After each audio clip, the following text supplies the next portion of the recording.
নমস্কার বন্ধুরা, সকলকে আন্তরিক প্রীতি শুভেচ্ছা এবং অনেক অনেক ভালোবাসা। নতুন একটি ভিডিওয়ে তোমাদের স্বাগত। আজকে আলোচনা করব কপিলা যোগিনী সাধনা। তোমরা যোগিনী এবং যক্ষিণীর কথা শুনেছো, তো আজকে আলোচনা করব কপিলা যোগিনী কিভাবে সাধনা করবে এবং সেই সাধনার জন্য যেই সমস্ত উপকরণ এবং বিষয়গুলি তোমাদের মাথায় রাখতে হবে এবং খেয়াল রাখতে হবে। ভিডিওটি সম্পূর্ণ দেখো, স্কিপ না করে। তো বন্ধুরা, এই সাধনা করতে গেলে তোমাদেরকে কয়েকটি বিষয় মাথায় রাখতে হবে এবং সম্পূর্ণ কিন্তু ভিডিওটি তোমরা দেখবে। সম্পূর্ণ ভিডিওটি না দেখলে কিন্তু এই বিষয়গুলি তোমরা বুঝতে পারবে না। দেখো, কপিলা যোগিনী হচ্ছে 64 যোগিনীর মধ্যে একটি শক্তিশালী যোগিনী। আর এই যোগিনীকে সাধনা করার জন্য যেই সমস্ত উপকরণ এবং নিয়মগুলি তোমাদের পালন করতে হবে এবং মানতে হবে এবং কিভাবে তোমরা এই সাধনা করবে, সম্পূর্ণ কিন্তু এই ভিডিওতে আমি তুলে ধরবো। ভিডিওটা স্কিপ না করে দেখো। তো কপিলা যোগিনী সাধনার জন্য সর্বপ্রথম তোমাদেরকে যেটা করতে হবে সেটা হচ্ছে যে কোনো শ্মশানের মধ্যে আম্র বৃক্ষ খুঁজে বের করতে হবে, অর্থাৎ আম গাছ খুঁজে বের করতে হবে। সেটা হচ্ছে আফালা আম, অর্থাৎ আফালা আম মানে যেই গাছে হচ্ছে আম হয়েছে, ফল হয়েছে। এইরকম শ্মশানের মধ্যে আম্র বৃক্ষ তোমাদেরকে খুঁজে বের করতে হবে।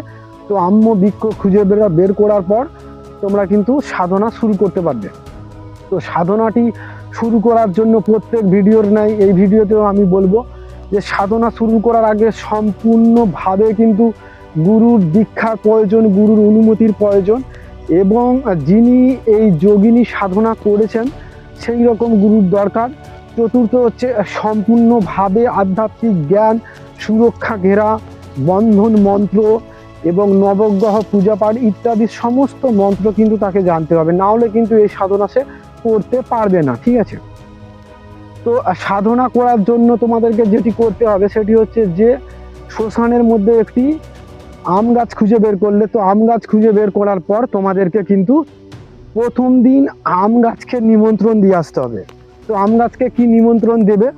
তো আম গাছকে নিমন্ত্রণ এটাই দিতে হবে যে হে পেতমরাজ, আমি আপনার এখানে সাধনা করতে চাই, আমাকে অনুমতি দেন। ঠিক আছে?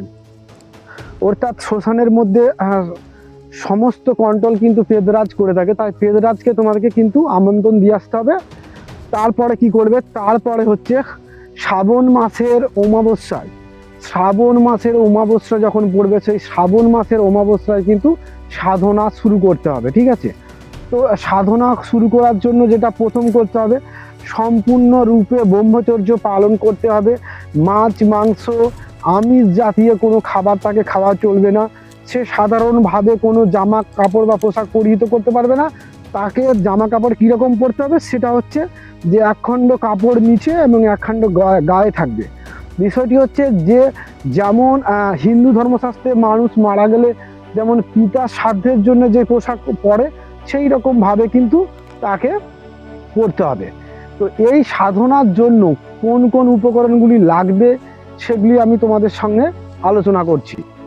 তো বন্ধুরা, যে সমস্ত সামগ্রীগুলির প্রয়োজন পড়বে সেটা হচ্ছে যে তোমাদেরকে প্রথমে হচ্ছে ধূপ, বাতি, কালো রঙের প্রদীপ এবং কুমকুম এবং আবির, সরিষার তেল এবং মুরকি এবং বাতাসা, এই সমস্ত উপকরণগুলি সংগ্রহ করতে হবে। কঠিন যেটি সংগ্রহ করতে হবে সেটি হচ্ছে যে নরমুণ্ড, অর্থাৎ নরমুণ্ড তোমাদেরকে সংগ্রহ করতে হবে। তো মৃত মানুষের মাথার মুণ্ড সংগ্রহ করতে হবে। চতুর্থ যেটি সংগ্রহ করতে হবে সেটি হচ্ছে কি? সেটি হচ্ছে বকের পালক, সাদা যে বক, চৈতন্য বকের পালক সংগ্রহ করতে হবে। এবং পালক সংগ্রহ করার পর কিন্তু মূল কাজ যেটি হচ্ছে সেটি হচ্ছে বাবলা গাছের একটি পুতুল তোমাদেরকে বানাতে হবে, যেটা হচ্ছে কপিলা যোগিনী মানে যন্ত্র। তো বাবলা কাঠ দিয়ে তোমাদেরকে পুতুল বানাতে হবে। পুতুল বানানোর পর সমস্ত উপকরণগুলিকে তোমাদেরকে নিয়ে শ্মশানে চলে যেতে হবে। তো শ্মশানে তোমরা যখন সমস্ত উপকরণগুলিকে নিয়ে তোমরা কিন্তু শ্মশানে চলে গেলে সাধনা শুরু করবে। তো সাধনা শুরু করার আগে তোমাদেরকে যেটা করতে হবে সেটা হচ্ছে কুমকুম দিয়ে হচ্ছে কপিলা যোগিনী যন্ত্র বানালে এবং বাবলা কাঠ দিয়ে যেই কপিলা যোগিনী পুতুল সেটা বানিয়েছো সেটা, এবারে সুরক্ষা ঘেরা কিন্তু আবির দিয়ে সুরক্ষা ঘেরা তোমাদেরকে বানাতে হবে। তো সুরক্ষা ঘেরার মন্ত্র তোমাদেরকে অনেক ভিডিও আমি বলেছি, তোমরা জানো। তো সেই সুরক্ষা ঘেরার মন্ত্র দিয়ে প্রথমে ওটাকে ঠিক করে নিলে। চতুর্থ হচ্ছে এবারে তোমরা যে কালো রঙের 3টি প্রদীপ, 3টি মোমবাতি, ঠিক আছে, এবং মুড়কি এবং বাতাসা এবং ধূপ এবং হচ্ছে এই সাধনার জন্য সম্পূর্ণ হলুদ ফুল ইউজ করতে পারবে, ঠিক আছে। তো হলুদ রঙের ফুল কিন্তু এই সাধনার জন্য দরকার পড়বে। তো এবার সমস্ত উপকরণগুলি সাজানোর পর তোমরা যখন সাধনা